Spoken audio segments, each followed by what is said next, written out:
হাতে পরানো হচ্ছে হাতকড়া, শিকলে বেঁধে রাখা হচ্ছে শরীর। তাদের দেখে মনে হতে পারে ভয়ঙ্কর কোনো অপরাধী, তবে তেমনটা নয়। উন্নত জীবনের স্বপ্ন নিয়ে যুক্তরাষ্ট্রে পাড়ি জমানো বাংলাদেশিদের এভাবেই ফেরত পাঠানো হচ্ছে। তাদের বিরুদ্ধে অভিযোগ, যুক্তরাষ্ট্রে অবৈধভাবে অবস্থান করছিলেন তারা। তবে প্রত্যাবাসনকালে তাদের এমন শিকলবন্দি করে পাঠানোর পাশাপাশি পর্যাপ্ত পরিমাণ খাবার না দেওয়ার অভিযোগ তুলেছেন ফেরত আসা বাংলাদেশিরা।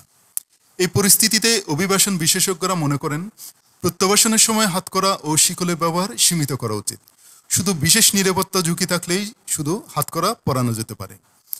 সবশেষ বৃহস্পতিবার রাত ৯টায় একটি চার্টার্ড বোয়িং 777-200 ইয়ার উড়োজাহাজে করে ঢাকায় হজরত শাহজালাল আন্তর্জাতিক বিমানবন্দরে পৌঁছানোর কথা রয়েছে অবৈধভাবে অবস্থানের অভিযোগে আটক বাংলাদেশিরা।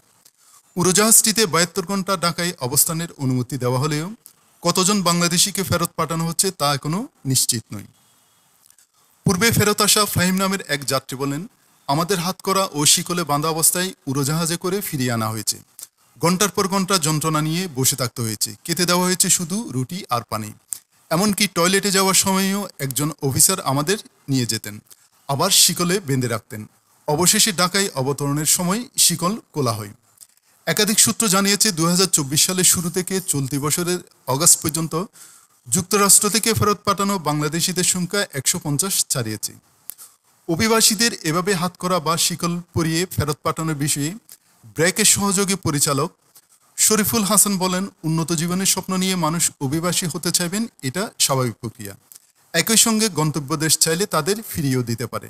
তবে ঘন্টার পর ঘন্টা হাতকড়া পরিয়ে ফেরত পাঠানোর বিষয়টি অত্যন্ত দুঃখজনক।